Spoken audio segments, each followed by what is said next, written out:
Yo, what is up, guys? Will here with Canyon, and we are bringing you a top 12 tier list for category formats. So usually we've been talking about points formats, but we wanted to bring a category specific video talking about our top 12 tier list. Category format's a little bit different. You talk about, versus a points category is more focused on individual categories. So field goal percentage, free throw percentage, 3-point makes, points, rebounds, assists, steals, blocks, and turnovers. So we're going to be talking about this 9-cat is why you're here as well. But King, you want to talk about a little bit about the differences between a category format versus a points format? Yeah, so the differences are pretty interesting, right? You still have your top guys on the top of the list here that you'll see some familiar names, but as far as category goes, there's a lot more strategy involved in this and how you kind of construct your team, right? So in a 9-cat, you want to kind of dominate at least 5 out of the 9 categories on a weekly basis. So as far as this goes, you can just kind of punt certain categories and monopolize assists or points or rebounds. So there's a lot more strategy that goes into it rather than just kind of the overall best player. So that'll kind of factor into our rankings here, and we'll talk about that too. But it's a different approach for sure. Yeah, and like Canyon had said, when we talk about punting a category, right, we're talking about certain categories that a player, lacks in, right? So you're talking about Giannis from the free throw line. So free throw percentage wise, you might be punting that category because while he's elite elsewhere, that's something where he's lacking. So that's something we'll talk about, but still, there is more strategy, but you don't want to get too cute, right? Especially at the top of the list when we're talking about these top 12 players. It's going to be really similar to what you'll see in a points format for most of the guys. There's certain guys where there is differences between what they contribute in each individual category. But with all that being said, let's get right into it. Kenny, you want to talk about the first player? Yeah, first player, tier of his own, just like the points format as well. It's Jokic. There's really not a category that he's super lacking in. If anything, you want to nitpick, it's turnovers and threes, but he's such a high usage guy and he's a center. So, what are you going to do about it? Points are going to be incredible. Rebounds, assists for a center is the biggest thing, right? Projecting about 8.5 assists for next season at the center position is just insane. He covers everything. He can dominate for you in every category, really. Field goal percentage, free throw percentage are very efficient for a center. Points, rebounds, assists. He gets some defensive upside, but he just does it all at such a high usage rate. And at the center position, you're not going to find that in anybody else, really, except for a couple guys after him. But the assists are just make him in a league of his own. So similar to a points format, I think Jokic is clearly the best and number one guy for a category format as the center who can really do it all for you. Yeah. Yeah, I think you said it great. And two, I will mention most of the guys in this list, if not all of them, turnovers are going to be the one thing that's, the most negative part of their game, but that's just going to happen naturally. You're not going to be able to find a high usage, high scoring, high assist guy who doesn't also have high turnover rate. So that's kind of something that we'll mention it, but we're not going to get too into, this guy's bad for turnovers because, all of these guys are going to be bad for turnovers, and that's kind of fine at the top of this list because they're so elite elsewhere. Next up in next tier, so Jokic in a tier of his own, we've got Giannis here at the 2 spot. Obviously similar to Jokic in a lot of ways. Probably the free throw percentage is the biggest knock you have to mention for a Giannis, who has improved. I will say he's gotten better, but still, the biggest thing for a category thing I want to mention too with Giannis specifically is it's not just a free throw percentage for the player individually, but the number of free throws that Giannis will take compared to other players that you will have on your roster really makes it hurt you a lot more, right? So free throw percentage isn't just an individual player's, it's your whole team's free throw percentage combined. And Giannis will have a huge portion of that pie because he gets to the line so much. So it is a lot more impactful and hurts you a lot. Similar to a guy we'll talk about later with Luka too, who gets to the line a ton. But Giannis, expecting really similar to what we've seen over the past couple of years. Elite scoring, very good field goal percentage guy, rebounding, pretty good assists too for a big, and defensive stats as well. He's elite. What more can I say? Yeah, I think he's right under Jokic as far as categories and points formats goes, just because he's very comparable to Jokic as far as dominating points, rebounds, even defensive stats, field goal percentage. But, he's just a little bit worse in free throw percentage and assists. So that's why he's slotting in at number 2. At number 3, in the same tier as Giannis, we've got Luka, the first guard off the board. A little higher on Luka possibly than other people might be. But at the guard position, the elite rebounding, assists, scoring, his threes increased really well last season, and his defensive upside has increased last season. Again, another free throw percentage guy that's not going to be fantastic for you. There's going to be a good amount of free throw attempts from him that might drag the team down a little bit. Field goal percentage is not the greatest, but at the same time, he's a guard. What do you expect? So as long as he's kind of mid 40s in field goal percentage, that's just fine. You can live with that. But elite scoring, elite rebounding, elite assists, great 3 points, if not elite 3-point percentage, and just high usage. And that's what you're looking for here in a category format. Is just someone who's just going to get you looks at points, rebounds, assists. He's just going to give you stats. Okay, so you can punt free throw percentage. We talked about turnovers. We're not too worried about turnovers with these elite guys, high usage guys, but someone that's just going to fill every single stat sheet night in, night out, be the focal point of the offense. So Luka's number 3. Yeah, and we'll probably have a video where we talk about more specific strategies, but just kind of mentioning it for a guy like Luka, something like field goal percentage and threes, they're really correlated when you look to punt in a category format, because guys like Steph, who take a ton of threes, have a worse field goal percentage because naturally they're just going to, right? If you're shooting more threes, you're going to have a lower field goal percentage. So taking a guy like Luka and saying, oh no, he's going to kill me in field goal percentage, I'm kind of fine with that, right? When you have the upside of the threes and just the upside everywhere else, right? We talk about how Giannis and Jokic are really good assist bigs. I mean, Luka, amazing rebounding guard. So you talk about being elite in so many other categories. I think he's worth the knock on field goal and free throw percentages for sure. I will say, I know I wasn't going to talk about turnovers a lot. Luka definitely pretty bad in the turnover department. So just have to mention, a lot of the guards are going to be, especially ones that have high upside in assists. But I mean, he's probably the first one I do want to mention for that. But next up in the same tier, we have Embiid, who, similar to a points format, injuries and missed games can hurt you. This is we're mostly speaking in head-to-head, on a week-to-week basis for matchups. So it does hurt you when you do miss a guy like Embiid, but man, he's just so elite pretty much everywhere. You talk about the scoring, rebounding as well. Assists a little bit less than the, guys we'd mentioned previously, but I mean, elite defensive stats as well. So I think he's just one of those guys, and a really good free throw percentage for a big, right? We talked about that being something that's hurts you a lot for a Giannis. Embiid, pretty good free throw percentage shooting for a big, for a 4 and a 5, and gets to the line a ton. So you talk about a big portion of your pie for a guy like Luka, maybe, who doesn't give you really good free throw percentage specifically for a guard. For a big, Embiid, very good free throw shooter, and will get to the line a ton. So love that a lot.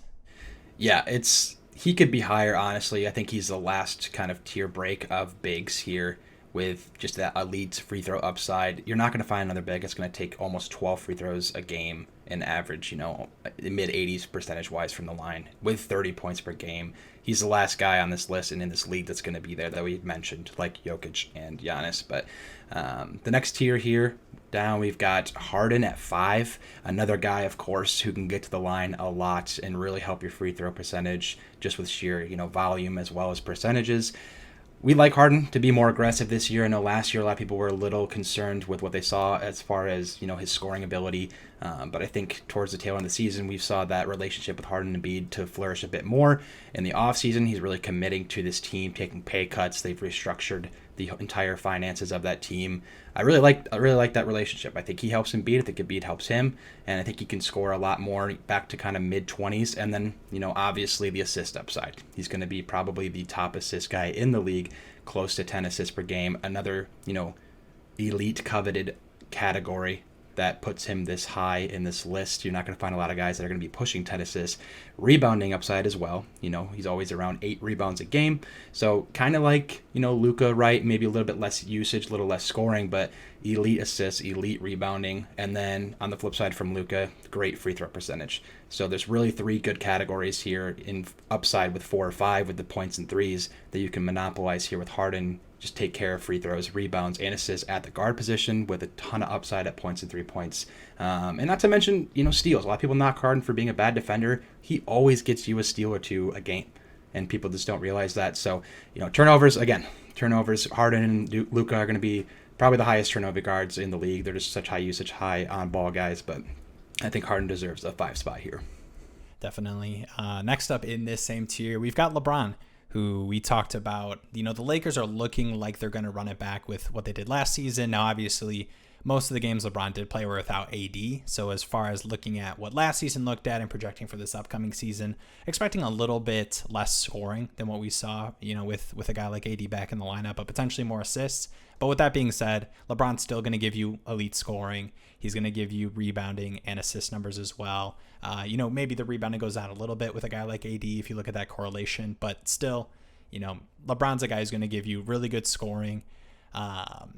Maybe not as good of a free throw shooter as, a lot of the other guys on this list, especially recently in his career. But still, LeBron is just the scoring, the rebounding, the assists. He'll give you threes at that, kind of 3-4 spot, and defensive stats too. I do want to mention that, there's really only a few guys who give you really, really elite defensive stats, specifically looking at blocks. But it's something that you do have to mention because, not many people will target the category specifically. So getting guys that, can have a little more upside there, can be important. So something I do want to mention. But yeah, I just think LeBron, even at his age, there's really no signs of him, not still being elite in a lot of these categories. Yeah, and I think the common denominator that we're finding that you'll see with this list here is every person here is just going to be your foundation for how you draft the rest of the draft, most likely, because of this how the strategy works in category format. Each of these guys are either elite in 1 to 4 categories, or they're elite because they can do everything really well, and that's kind of LeBron, right? He does everything really well apart from maybe one category. Jokic does everything really well apart from really nothing. That's why he's number 1. But these are guys that you're going to draft and kind of possibly formulate what you're kind of going for, what categories you're targeting. And so LeBron's up here because he just does it all, and you can still pivot to what kind of team you want to construct from there. The next tier though here we've got Kevin Durant. So still a few questions in Brooklyn what it's going to look like next season, but we saw his assist numbers go up a ton when Harden left. He's going to be around 6 assists, 8 rebounds, high scoring. So he can do it all, and he's very efficient, right? So for a guy that shoots as much as he does away from the basket even, he's a great field goal percentage shooter, fantastic free throw percentage shooter. He's going to score, get you threes. Rebounding and assists are higher than usual. They're not, in the 9s or 10s with the guys above him, but 7 and 6. If he can be 29, 7, and 6, that's a fantastic season for KD. Defensive upside, not incredible, but points, rebounds, assists, and then just pure efficiency off field goal and free throw percentage with a guy that probably will have a lot of usage at Brooklyn next season makes him number 7. Yeah, definitely. We talk about, what Brooklyn's going to look like. The expectation is it's KD and Kyrie and, no Harden for sure. And obviously those 3 stars didn't play together a ton based off what people were expecting. But still, we've seen in games where it's just KD or it's KD and Kyrie. He has elite usage regardless. So, expect a lot of that heading into this next season. Next up in this tier, we've got Steph, who is such an interesting player in a category format.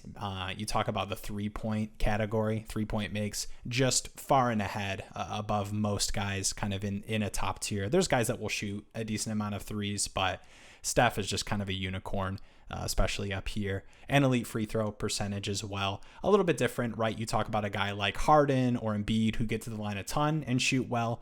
Steph will get to the line and obviously shoot an elite, a clip free throw percentage, but maybe not as many trips as those other guys, but still should give you, really solid scoring. It was one of his worst 3-point and field goal percentages last season. Still was elite as a 3-point make guy in the games that he did play. Maybe with Clay back and, the emergence of Poole a little bit, expect him to still be solid in the assist category. So like we talked about with a lot of these guys on the list, Steph is really elite in free throw, 3-point, should be up there in scoring, rebounding, and assist. Maybe field goal percentage. This is another guy who, you feel like you have to punt a little bit just because, the 3-point shooting, obviously, and that hurts him a decent amount. But defensive stats, right? You don't think about it for a guy like Steph, but, the steals can be up there for sure. Yep. Yeah, next up in the same tier, last person in this tier is Trae Young. I know DeJounte Murray is there. He's probably going to take a hit in usage and maybe stats as well, but elite assist upside's got to keep him up here. Assists become really hard to come by once you get towards the third round of the draft and on. So any guy that's going to be flirting with 10 assists should be highly coveted. And then obviously the scoring upside, right, with the threes and the free throw percentage. So another guy here that's just got 4 categories that he can absolutely dominate: free throw percentage, threes, points, and assists. So maybe there will be a downtick in usage, but if he's going to be anywhere near 9 to 10 assists, he should still be highly valuable. He's always going to have that upside of getting 30 points in a game, if not averaging 25, 27 points. And then the free throw percentage will always be there, and same with the 3-pointer made. Yeah, and Trae's a guy we do want to mention. I mean, the rebounding, really, really bad, especially bringing in a guy like Murray. You don't expect that to get any better, if not, expecting it to be worse with a rebounding guard like Murray. But still, I mean, so elite. Still should be elite scoring, and the assists too. He should be up there with Harden, especially bringing in a guy like Murray. Next up in a new tier, we've got LaMelo Ball, who's a guy I like a lot. I'm really projecting, even in an additional jump for LaMelo heading into this season from what we saw last year. The, 3-point makes, he's been shooting a lot more threes. The assists are up there. Feels like a mini Luka. I feel like we say that for a couple guys, but, very good rebounding for a guard, good assists.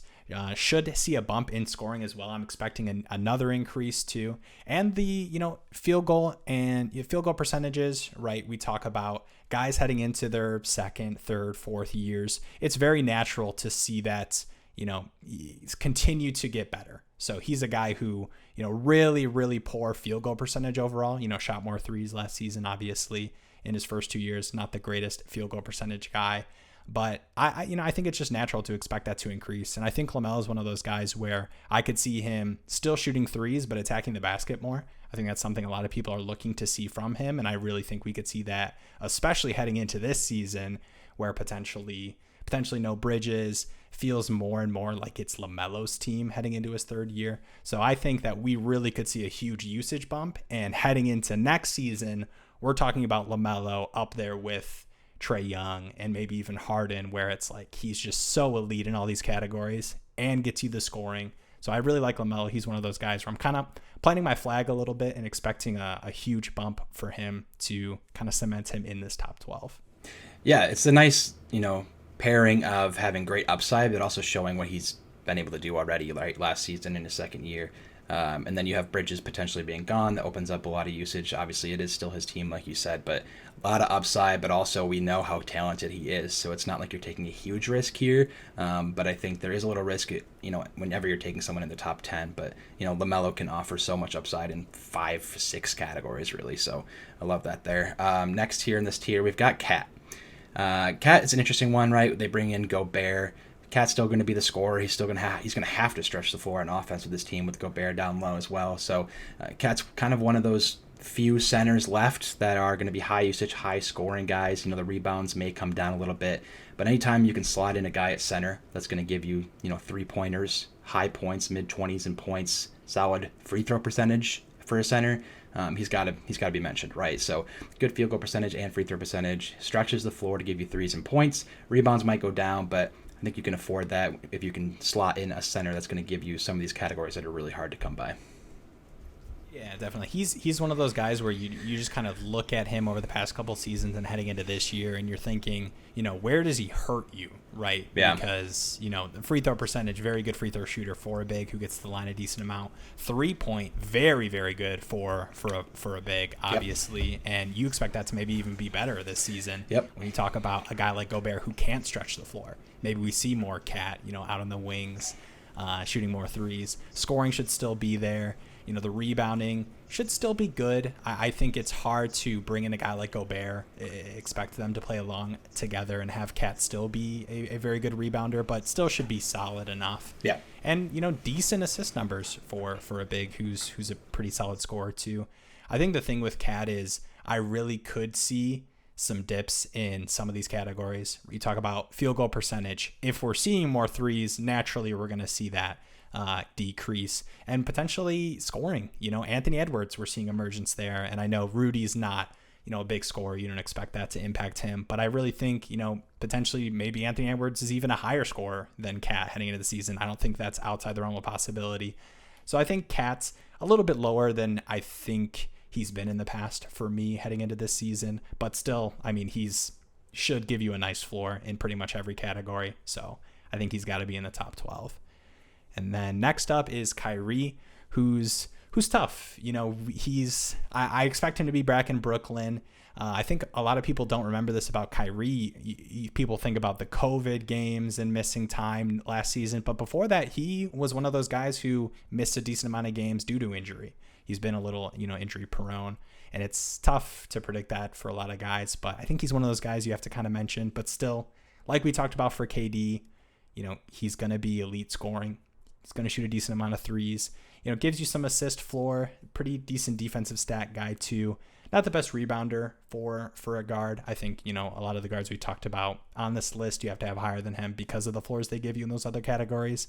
Not the best field goal percentage guy. That's to be expected for a guy like Kyrie compared to other guys on this list. But Kyrie still, he should be elite, scoring as well, especially alongside. We got to see that stretch where it was KD, Kyrie, and you talk about the stars not playing together. A lot of times two were playing together at a time, right? Maybe it wasn't Harden, KD, Kyrie all together, but two played a lot.